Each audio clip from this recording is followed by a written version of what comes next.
Hay liberación de histamina broncoconstricción. ¿Qué yo voy a ocultar? Sibilancias.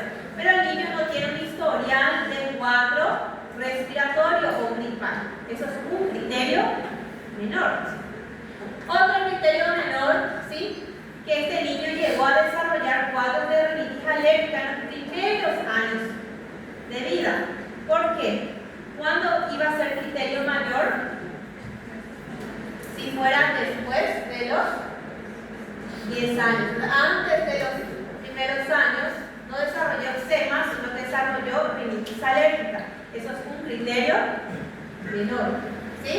¿Y qué sucede dentro de los pacientes que nosotros hablamos de triada de atopía? ¿Sí?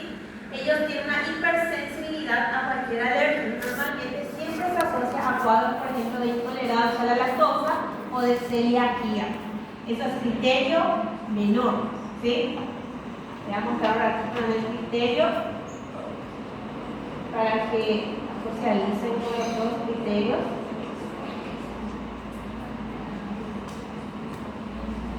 Estos son los criterios para la dermatitis atópica. Es más, ¿sí? Para la dermatitis atópica, criterio mayor que yo tengo dentro de los criterios mayores: historial personal o familiar de atopías, principalmente padres con historial de asma, eczema o rinitis alérgica. Criterio menor, lo mismo, IgE, ¿sí? O intolerancia a alimentos, gluten, ¿sí? La lactosa, ¿sí? Intolerancia a la lana. Entonces, cuando nosotros hablamos todo lo que es atopía, cumple casi la misma regla. ¿Por qué? Porque el mecanismo fisiopatológico es el mismo. ¿En qué consiste el mecanismo fisiopatológico de una respuesta exacerbada en el tipo 2? Genéticamente modificado, bajo cualquier estímulo: estrés, cigarrillo, ¿sí? Perfumes, lana, alimentos. Entonces, ¿qué va a desencadenar al final? La liberación, ¿sí? De histamina, ¿sí? La liberación de histamina. Entonces, cuando nosotros hablamos, ¿qué nosotros necesitamos? Nosotros necesitamos para la IPA reconocer, ¿sí? Un criterio mayor o reconocer 3 criterios menores. El paciente tiene criterios para ser considerado asmático. ¿Cuáles son estos criterios según la IPA? Tiene un criterio mayor y ya cumple. ¿Qué quiere decir? Tiene antecedentes familiares. Y cuando uno de los padres, ¿sí? Cuando uno de los padres tiene un historial de atopía, 50% es probable que uno de los hijos desarrolle un cuadro de atopía, sea dermatitis, sea rinitis o sea asma. Y cuando los dos padres tienen atopías,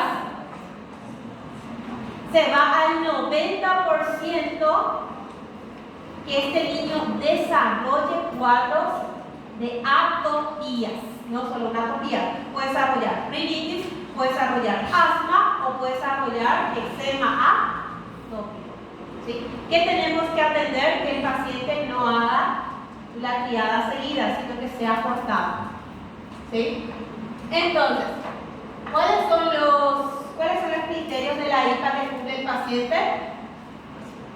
1, padres con antecedentes de asma. Otro, antecedentes de rinitis alérgica, ¿sí? Otro, hay otro, es. Sí, entonces el paciente es, según la IPA, es probablemente asmático. Sí, entonces tiene un criterio mayor y eso cumple. ¿Cuál es el criterio mayor principal? Padres con historial de atopías, ¿sí? Ahora bien, entonces, ¿qué factores de riesgo principalmente tenemos en este paciente? Paciente con historial de atopías. Ahora, ¿qué grado y severidad según la espirometría? ¿Ustedes llegaron a ver la escala de Gina? ¿No? ¿No se vieron asma? Sí. Hisopato, serio, ¿no? ¿En serio están dando, verdad? ¿Asma? ¿Ainda não deram? Não, foi feriado, para a admissão. 2 sextas sem aula. Cierto, 2 sextas. Pues ya tenía que desarrollarlas. Bueno, cuando nosotros hablamos en asma, nos interesa en asma cuál es la fisiopatología y qué más nos interesa en el paciente asmático, saber cuál es la clasificación del asma, ya sea en la urgencia o en la casa. Ustedes ven que el paciente asmático es tratado de forma diferente. No todos los pacientes asmáticos tienen el mismo tratamiento. Algunos pacientes se van con tratamiento solamente con salbutamol y corticoides. Otros se van con un tratamiento de 3 meses y otros se van con un tratamiento de 6 meses a 1 año. Inclusive uso de anticuerpos mononucleares. Entonces, ¿qué sucede? ¿Quién es el que va clasificando el tipo de asma? Me va clasificando Gina. ¿Sí? Gina es la que me va a decir cómo vamos a clasificar este asma.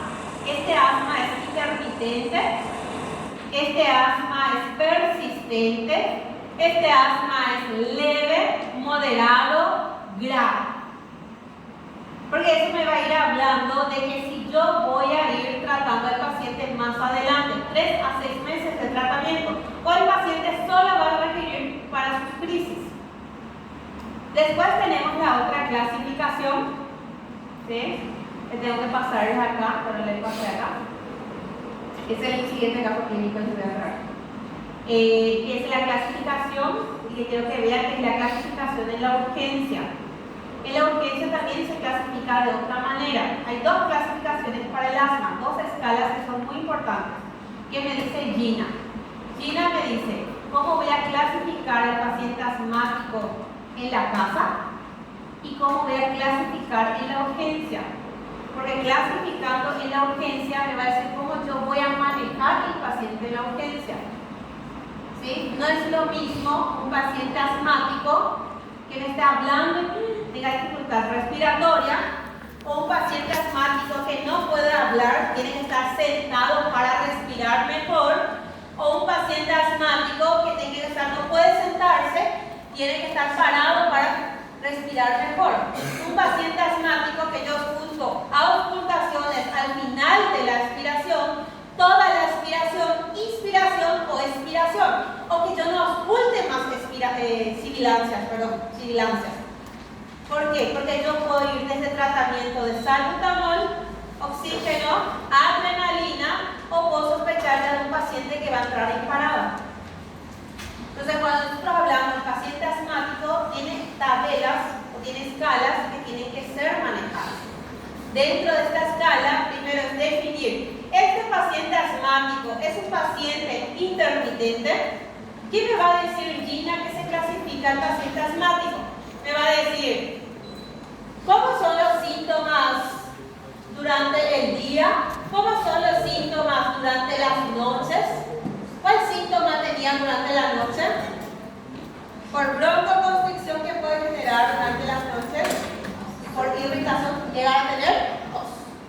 ¿Sí? ¿Cómo son sus actividades físicas? ¿Cómo es su función pulmonar? Entonces, cuando nosotros hablamos, el asma, Gina me dice, el paciente es un paciente intermitente, es aquel que yo solo tengo que tratar su crisis de asma. Entonces, ¿qué me va a decir el paciente? Me va a decir la mamá que la paciente tiene menos de 2 veces a la semana. Una vez a la semana suele tener cuadros de tos o dificultad para respirar. Que por las noches, ¿sí? Ella no se levanta, una vez o 2 veces máximo al mes se levanta con tos. Que tiene buena tolerancia a las actividades físicas, que no le cuesta realizar actividades físicas. Y que cuando vos le tomas su función pulmonar, está bien, está más del 80%. Esa es una intermitente. ¿Qué yo hago? Solo tratamiento para crisis. ¿Qué es el tratamiento con salbutamol? Ustedes vieron el semestre pasado, vieron en farmacología, vieron broncodilatadores. Sí. Vieron que los broncodilatadores pueden ser de acción rápida y de acción prolongada. La acción rápida era conocido de rescate. ¿Por qué? Porque es traer, es para su crisis. Y de acción prolongada tenían quién? Tenían, por ejemplo, el salmeterol. ¿Cuándo vamos a utilizar el salmeterol, el formoterol? Cuando yo necesito, ¿qué hace? ¿Qué hace en el paciente asmático? La liberación de histamina hace que responda a una respuesta colinérgica. ¿Por qué se vio eso? Porque el beta 2 no está demasiado sensibilizado. Entonces, cualquier liberación de histamina, el paciente ya responde con una broncoconstricción. Entonces, ¿qué yo tengo que hacer? Volver a sensibilizar la respuesta beta 2. ¿Con qué sensibilizo la respuesta beta 2? Con un agonista beta 2, que administra de manera prolongada, por 3 a 6 meses. Por ejemplo, el salmeterol o el formoterol. Entonces, ¿qué yo necesito para eso? Yo necesito clasificar a mi paciente. ¿Quién paciente es el que va a utilizar? Aquel que persiste su crisis de asma. Empezamos la clasificación de los persistentes. En los persistentes, sí, yo necesito sensibilizar la respuesta beta. Para eso yo necesito, ¿sí?, clasificar a mi paciente. Entonces, ¿qué me va a decir la mamá? ¿Sí? La mamá me va a decir que este paciente, ¿sí?, tiene más de 2 veces en la semana dificultad, ¿sí?, para respirar o hacer actividades físicas. ¿Sí? ¿Qué me va a decir la mamá? La mamá me va a decir que él se suele levantar, ¿sí?, más de 2 veces al mes, con tos por las noches. Me despierta porque empieza a toser y no para. La mamá me dice que ya tiene algo de dificultad para hacer actividades físicas. Las actividades físicas intensas le cuesta hacer a este niño. Ya empieza a toser o tener dispnea. ¿Sí? Su función pulmonar me dice que está bien, está más del 80%. Entonces yo catalogo dentro de las persistentes, pero es una persistente leve. Ahí lo voy a tratamiento de 1 a 2 meses. Voy a entrarle más adelante. Ahora bien,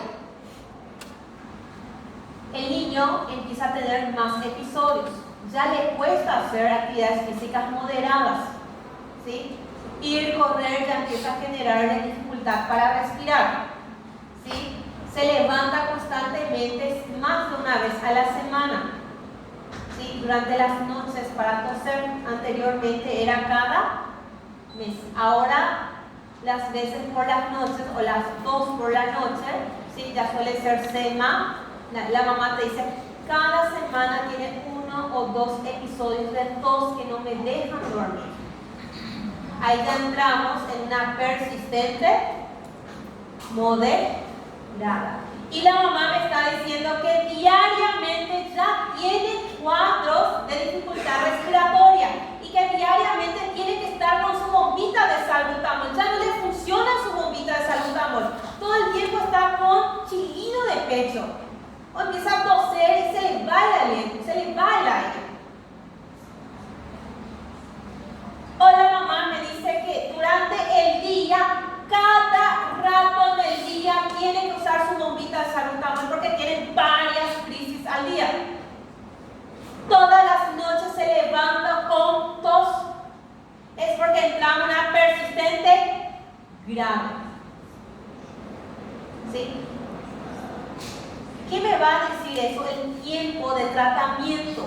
¿Qué es lo que yo tengo que evitar? El asmático es un paciente crónico, sí, pero un paciente que yo puedo controlar su enfermedad. Esto controlamos su enfermedad. Todo es controlado. Depende de qué? De un correcto tratamiento. Y para eso tengo que saber clasificar a mi paciente. ¿Sí? El paciente, a partir de ser persistente, ya no funciona su bombita de salbutamol y puede desarrollar una crisis de asma muy grave que puede llevarle a este paciente. Entonces, yo una vez que le saque de la urgencia, sale crisis de asma, ¿qué yo tengo que evitar? Que el paciente haga otra crisis de asma. Tengo que hacerle dormir al asma. ¿Cómo hacemos dormir al asma? Bloqueando la liberación o la respuesta de histamina y sensibilizando otra vez la respuesta beta 2. ¿Sí? ¿Con qué sensibilizamos la respuesta beta 2? Con agonistas beta 2 de acción prolongada. ¿Cómo bloqueamos la respuesta de histamina? Con antihistamínicos y corticoides de acción respiratoria. Pero antes de llegar al tiempo de cuánto va a necesitar para que no tenga otra crisis de asma y el paciente sea un asmático controlado, que puede estar meses y años sin ningún episodio de asma. Depende de qué es lo que yo clasifique con lo que la mamá me va refiriendo. Y eso me dice Gina. Gina me dice que importa mucho lo que la mamá te diga. Cómo lleva las actividades físicas. Cómo duerme por las noches. Cómo está en el día con el uso de la bombita. Y por último, cómo es su función pulmonar. Esos son los parámetros que me van a decir que hacer un buen tratamiento a mi paciente y que es lo que de verdad importa en el día a día.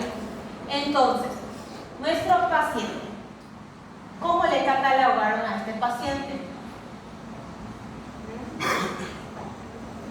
¿Cómo es el paciente? ¿Qué tipo? Ustedes saben que es un asmático, pero ustedes tienen que tratarle para que no haga más un episodio de crisis de asma. Que puede ser fatal, porque puede llevar a la parada. ¿Es un intermitente o un persistente? Es un persistente, muy bien. ¿Por qué decimos que es un persistente? No decimos por su función pulmonar, porque ya está junto con el intermitente, sino por lo que me relata la mamá. ¿Qué te relata la mamá? Muy bien. Ya tiene tos, se levanta por las noches 3 veces a la semana. ¿Qué más te relata la mamá? Tiene limitaciones al realizar actividades moderadas. ¿Sí? Entonces, persistente, ¿qué tipo? Intermitente, ¿tenía limitaciones al hacer actividades físicas? No, tranquilo. ¿Cuándo se limitaba? Cuando entraba ya en el persistente. Primero actividades intensas, después actividades moderadas. ¿Qué más tenemos? ¿Sí? Cuadros 3 veces al día, episodios de dificultad respiratoria y 2 veces al mes. ¿Sí? Yo estoy leyendo. Tengo que ir más allá para mirar, ¿verdad? Todo leyendo todo más. Acá. Refiere cuadros de tos 3 veces a la semana con uso de broncodilatadores. 3 veces a la semana está utilizando. ¿Está utilizando todos los días? ¿Varias veces al día? No. Bueno. Y despertares nocturnos 2 veces al mes.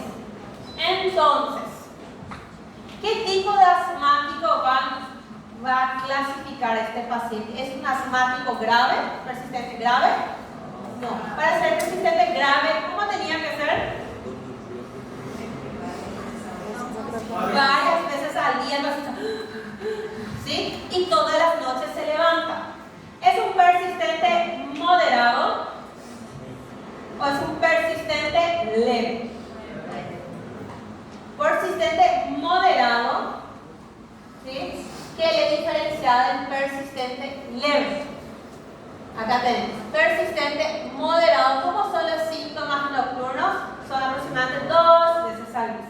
Persistente moderado es cuando ya entramos a la semana. Esa que la mamá te dice, cada semana se levanta con tos. El paciente y la mamá que te dice, creo que se levanta una vez al mes porque son pocos. Si estamos en un persistente leve. Si estamos en un persistente leve. Entonces, cuando nosotros hablamos, ¿sí? Este paciente es clasificado como un asmático leve. ¿Sí? Asmático leve es un asmático ya persistente. ¿Con qué se tiene que ir el paciente? ¿Qué hora es? ¿Con qué se tiene que ir el paciente? Con su tratamiento, va a ir solo con tratamiento de rescate.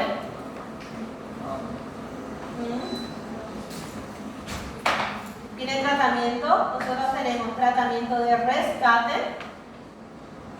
¿sí? Y tratamiento de mantenimiento.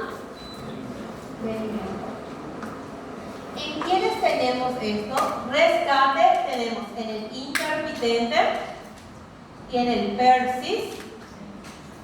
Y mantenimiento tenemos en el persis.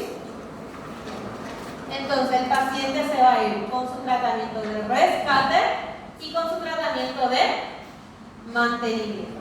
De rescate son los agonistas beta, 2 de acción corta. ¿Por qué se llama de rescate? Porque se le cae al paciente más allá. Es el caso del salbutamol. Y el tratamiento, ¿sí?, de mantenimiento, ¿sí?, tiene que ser igual con el agonista beta 2, porque tenemos que sensibilizar. Y la sensibilización es con la acción prolongada. Y ahí es donde utilizamos el sal meteórico, ¿sí?, con paso, ¿sí? Ahora bien, cuando solo tenemos un leve moderado, vamos a ver que el tratamiento va entre 2 a 3 meses, ¿sí?, de bombita de salbutamol, ¿sí? Pues le voy a dar el protocolo. Está ahí enfrente, ¿verdad? ¿Me están siguiendo? Oye, ustedes son más dispersos. Bien. Después dice, ¿qué importancia tiene la educación del paciente y su familia en el manejo del asma? Es importante. Es importante hablar al padre, a la madre, porque eso siempre pasa. Ustedes le clasifican al paciente, le mandan al paciente y el paciente solamente va con su agonista beta 2 y no termina su tratamiento de mantenimiento. ¿Cuál es el problema de este paciente? El paciente me va a venir otra vez con otro episodio de crisis. ¿Por qué? Porque no hubo tiempo de sensibilizar la respuesta beta 2. ¿Cuál es otro factor gatillante que va a tener todo el tiempo el paciente y que necesitamos educar y decirle a la mamá? ¿Aquel paciente está todo el tiempo agredido? ¿Al humo del cigarro? El humo del cigarro va a ser el factor gatillante que va a activar todo el tiempo la respuesta Helper tipo 2. Entonces vos estás con un tratamiento y el otro está un factor gatillante. Entonces, ¿qué sucede? ¿El tratamiento va a ser del todo efectivo? No. Muy bien. Professor, na classificação, é possível que tenha 2 critérios conflitantes? Por exemplo, a função pulmonar classifica como uma coisa puede ser e a tosse 80, na outra. 80, 80, 60 y menos de 60%. Entonces la función pulmonar sola no nos va a ayudar a clasificar en sí el asma, sino que los otros catálogos necesitamos los síntomas del paciente durante el día, durante la noche, la limitación a las actividades físicas. Se limita con ejercicios intensos, moderados o leves ejercicios. E se num critério está leve e no outro critério está moderado? Como? Um critério, no caso clínico, fala que é moderado, leve, e a função pulmonar fala que é grave. Qual que eu escolho? No, cuando normalmente la función pulmonar está muy relacionada con los síntomas del paciente. Mas ¿sí? sempre vai bater? Sí, normalmente lo que sucede son con aquellos limitantes que están tipo entre el 80 y 79%, pero vos vas sumando otra vez los puntos principales para clasificar al paciente. Cumple más reglas, por eso están todos los criterios, cumple más reglas dentro de los criterios persistente moderado, es un moderado, persistente grave, es un grave. Tem que fazer essa análise. ¿Sí?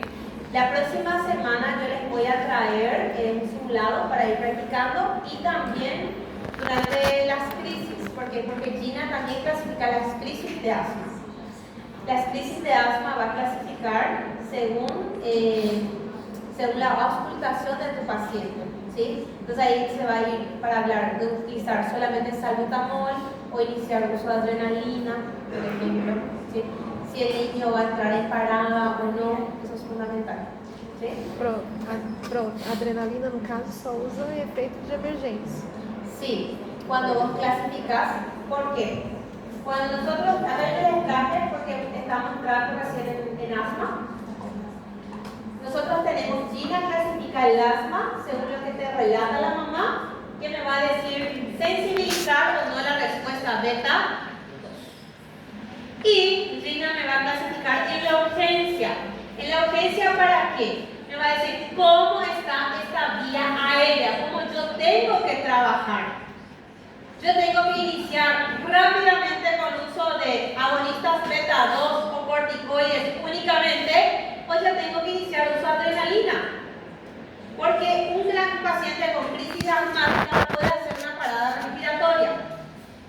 Entonces, ¿qué parámetros determina Gina en la urgencia? Es lo que vos ves, no lo que la mamá te relata.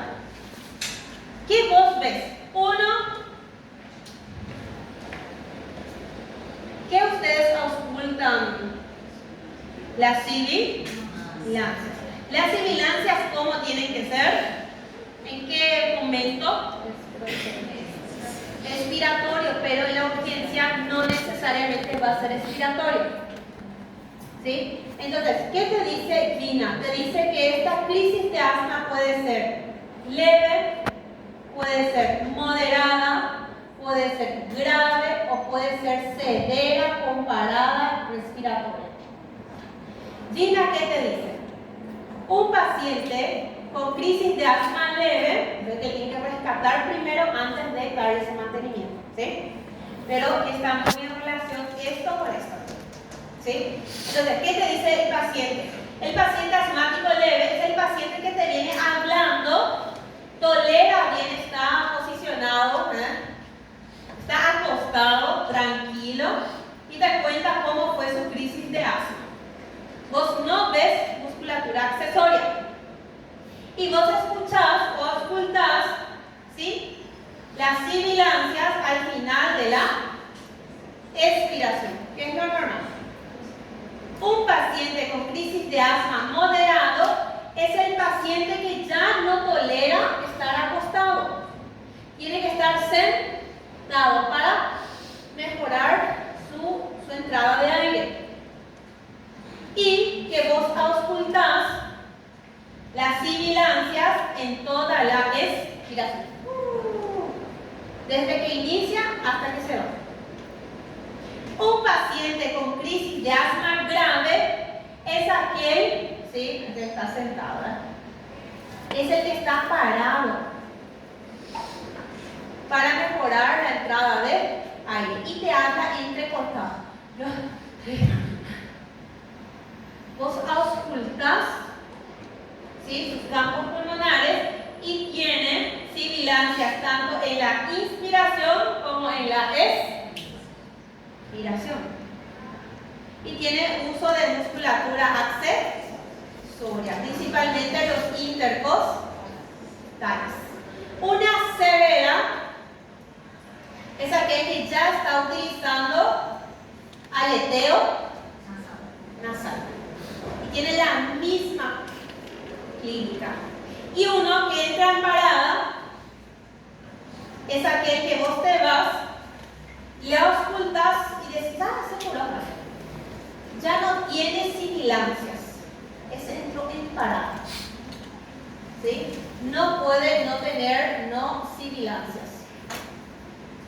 El pulmón está limpio aparentemente, entró en parada. ¿Cómo tiene que revertir? De la misma manera que entró. Entonces, Gina me va a decir cómo yo voy a manejar en la urgencia a este paciente. Y de acuerdo a esto, yo le saco al paciente y le tengo que llevar en su casa con un tratamiento de mantenimiento para evitar que el paciente me venga con otra crisis de broncoespasmo que puede ser fatal. ¿Sí? Para eso nosotros manejamos dos clasificaciones. La clasificación de la urgencia y la clasificación que la mamá te relata que nosotros vimos. De acuerdo a cómo le ve semanal, ¿sí?, diario o cada mes a este niño. De acuerdo a sus limitaciones, de acuerdo a la presencia de uso de broncodilatadores, de acuerdo a la presencia de síntomas nocturnos, tos, de acuerdo a su función pulmonar. ¿Sí? Su función pulmonar. Entonces, cuando nosotros hablamos, el asma es una enfermedad crónica, sí, que tiene periodos de recidivas o periodos de crisis. ¿Qué hacemos? Controlamos el paciente asmático para que no tenga más episodios de crisis. ¿Cómo? De acuerdo a la clasificación. ¿Cómo clasifica el asma? Intermitente y persistente. ¿Dónde iniciamos tratamiento o mantenimiento? En el persistente, que puede ser leve, moderado o grave. Que me va a hablar del tiempo de tratamiento y del uso de los o combinaciones de los fármacos. ¿Sí? Muy bien. ¿Qué tal? ¿Se entendió? Sí. Entonces, la siguiente clase, continuamos. Voy a traer un simulado lindo, bonitinho, para que ustedes hagan y muchas más para que vivan a hacer en la casa. ¿Sí? Y estudien Gina. Gina, entonces para la siguiente clase va a ser mucho más familiar eso. Y es demasiado bueno. Bien, voy a marcar mi salida. Y nos vemos la próxima semana. Ustedes saben que eso que tienen de marcación.